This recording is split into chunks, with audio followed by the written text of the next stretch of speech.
Hello, friends, and welcome back to Stories About Entitled People. I so hate entitled people like that. They're better than everyone else. Any doubts? Just ask them. They'll tell you. But before we begin, best way to support our channel is to leave comments, like, and subscribe with the turned-on bell so you don't miss the new video every single day. Here we go. My store loses all power in the middle of the night. I'm a part-time cashier at my local grocery store, and they normally have me on the closing shift 3 p.m. to 12 a.m., aka midnight, when we officially close.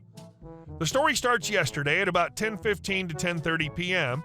after all the non-closing cashiers and shelf stockers leave, so we were left with our customer service manager, CSM, our actual manager, AM, me, and one other cashier, OC, and 3 stockers.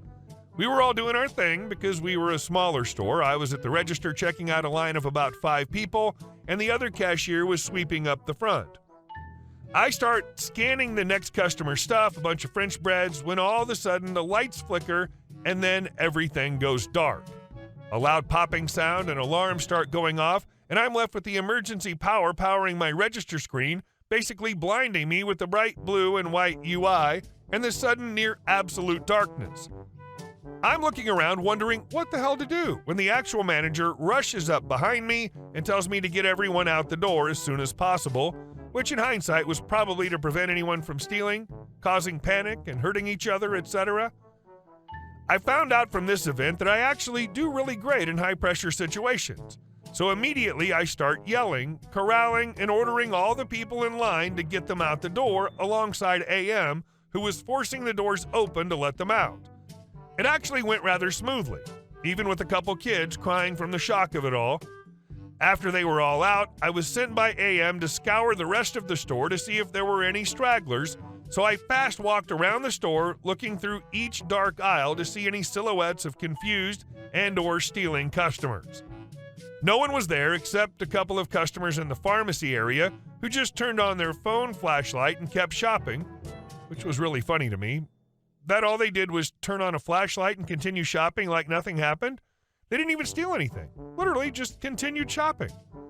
I escorted them out, and thusly the store was empty of customers, and every remaining employee aggregated to the front near the doors, where the emergency power shut down every register, and the only thing illuminating the store at this point were small lights lining the outside rim of the interior of our store.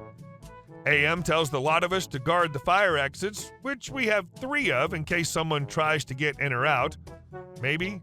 I honestly don't know the specific reason behind it. But after a while of chatting with the stalker that was guarding one of the fire exits, we get told by OC to get to the front again, where we started making a plan. CSM. Okay, now that everyone's here, first things first. We need to get some screwdrivers and board up the doors. Everyone laughs from the joke. AM. Okay, but seriously, we need to do something about all the coolers and especially the meat. We don't want that getting warm and losing a ton of money. One of the very knowledgeable stockers, we have some serum wrap in the back. We can use that to wrap up the displays to keep them cold for longer. At that, I agreed to that and immediately followed him to the back room where AM then tells everyone else to follow us, get some saran wrap, and start wrapping up the middle displays. The displays have the yogurts, the sausages, macaroni salad, etc. First thing I do is tell OC to help me out, getting all the bags of flat pretzels off the top. I get a spare cart that was inside the store and we start loading it up with the bags. After we're done, I tell OC to hold the wrap down while I wrap all the way around, tripping over display crates and a stack of alcohol all the while. AM's freaking out over the wall of meats because saran wrap wouldn't hold to make a wall covering it, so they had to improvise. They took cardboard boxes and flattened them to place on top of the meats to keep them cooler for just a little longer. In the end, we had to do the same thing for the juices, the other wall of meats near the front, and the open freezer displays next to the wall of door freezers. Me, OC, and another stalker very shoddily wrapped up 2 displays with the sausages and stuff, covered up the meat, juices, and open freezers. Unfortunately, we didn't have nearly enough cardboard boxes to cover everything, so the eggs, bacon, cheeses, and the cottage and cream variants, and a few puddings and cakes couldn't be covered up. Honestly, from there, we just kind of loitered around until it was time to go home at midnight. We somehow miraculously did all that work within an hour after the power went out. By that time, most of the emergency lights were off because emergency power was running super low, so everything was getting darker and darker. The AM had written down all our names to clock us out once the power comes back on, since he, as the top-ranking manager at the time, had to stay in the store to keep it running, relatively at least, and to ensure its safety during the blackout. I talked to him when I came into work today, and apparently it was only literally a few minutes after all of us left, so it didn't take much longer for him to do his last duties and then go home. I can only imagine the hell that the morning shift had to go through, putting all the boxes away, cutting up and removing the saran wrap, and putting lowered price stickers and barcodes on most of the supposed-to-be cold items, especially the meats. On the bright side, the morning manager praised us for our quick thinking and efficiency in taking care of all of our stock. Granted, we didn't cover the cheeses and vegetables, but I'll take it nonetheless.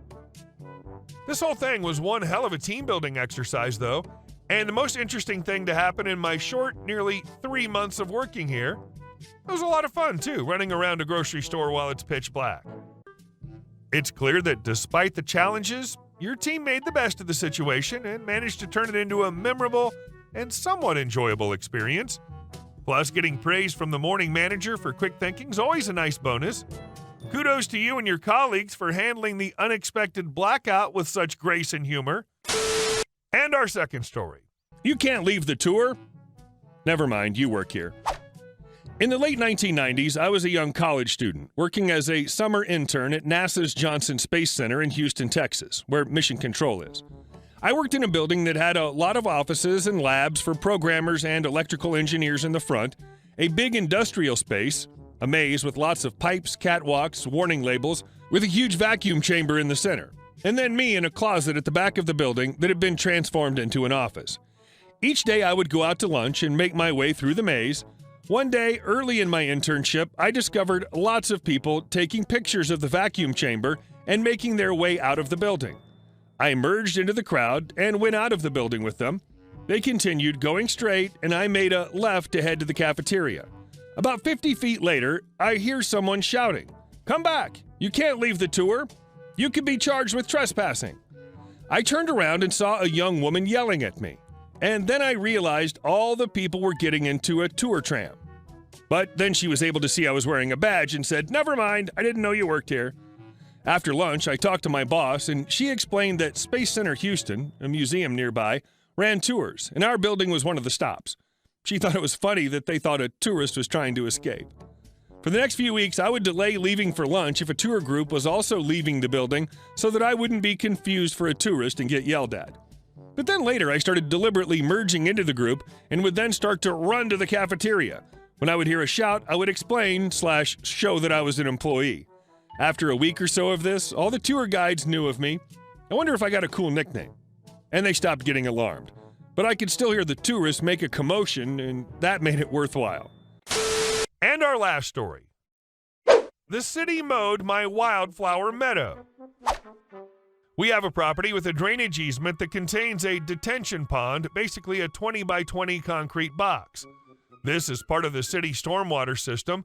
The water from the street gutter goes into the detention pond to slowly absorb into the ground, absorbing some of the street runoff and preventing erosion. The detention pond is near the curb but behind mature trees, so it's accessed through a 70 by 30 clearing adjacent to the pond.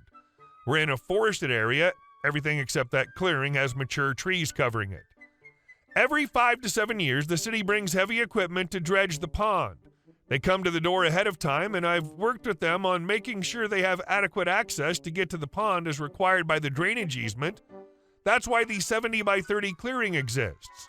This crew is great, by the way. They know how to correctly prune trees and only clear what's necessary to get the job done. In this cleared area, we've converted it into a wildflower meadow. This is the optimal use for this land. Wildflowers come back wonderfully on disturbed soil, and this site has heavy equipment trample it up every 5 years. My wife and I are master gardeners who have a passion for pollinators. As this is such a forested area, there's nowhere else on our property that has the sunny conditions necessary for these kinds of wildflowers, and we've spent a great deal of time and money working on this area, including traveling around the state for pollinator host plants and other uncommon native plants to help reestablish their populations. We've spent 2 to 3 hours each week since early spring weeding to make sure that this area was 100% wildflowers. Yesterday we heard string trimmers operating and looked out the window to see that our wildflower area was being destroyed. It had been completely mowed down by the time we'd run out to talk to the crew. It was an Easter seals crew hired by the city to clear the detention pond. The pond itself had very few weeds in it. It had been dredged recently and was nearly perfect. However, they also mowed the 70 by 30 clearing next to the pond, our beloved and well-maintained wildflower meadow. I spoke to the crew leader and he said they have a list of ponds to mow and that some have wildflower exceptions. Ours does not. He told us who to contact at the city to get that added. I've since left that person a voicemail and haven't heard back. I've been given empty promises from the city before, more on that later, so although this may end up being a solution, I simply don't trust the city until I have something in writing. I asked to see the map that shows where the crew's supposed to mow. When he showed it to me, the highlighted area contained only the detention pond. The 70 by 30 clearing was not in the highlighted area. I pointed this out and he responded with, "They always do 2 tractor widths on each side too." When pressed to define that further, he clarified it to 6 feet. However, they did not mow the entire highlighted area. Some of the detention pond itself was untouched. They mowed more than 6 feet away from the detention pond. They only mowed the side of the detention pond with the wildflower area. They did not clear any of the other 3 sides. Not only is all of our hard work ruined, but I know that we had monarch and pipevine swallowtail caterpillars pupating in that area that have been destroyed. Now that the wildflowers are mowed down, weeds and invasive species are going to take over, and we'll have to spend more time and effort clearing those out instead of enjoying something we loved. There was no reason at all to clear the wildflower area. It does not affect the performance of the detention pond at all, nor does it prevent access. Although it is in part of the drainage easement, I don't believe they have the right to cause damage for no reason. I think the city hired a poorly trained crew, could not determine that their work was detrimental, and sent them at a time when the work wasn't needing to be done. We went to a lawyer, and this is what we got. Not having the city ever send a mowing team out to my property ever again. I'm not familiar with how easements work. I know they'll always do the heavy work every 5 to 7 years, which is fine, but there's no need for their substandard mowing crews in times between the dredging work. Being compensated for the damage done. Legal action seems a reasonable course. Hey guys, thank you all for watching the video. I'll see you in the next one.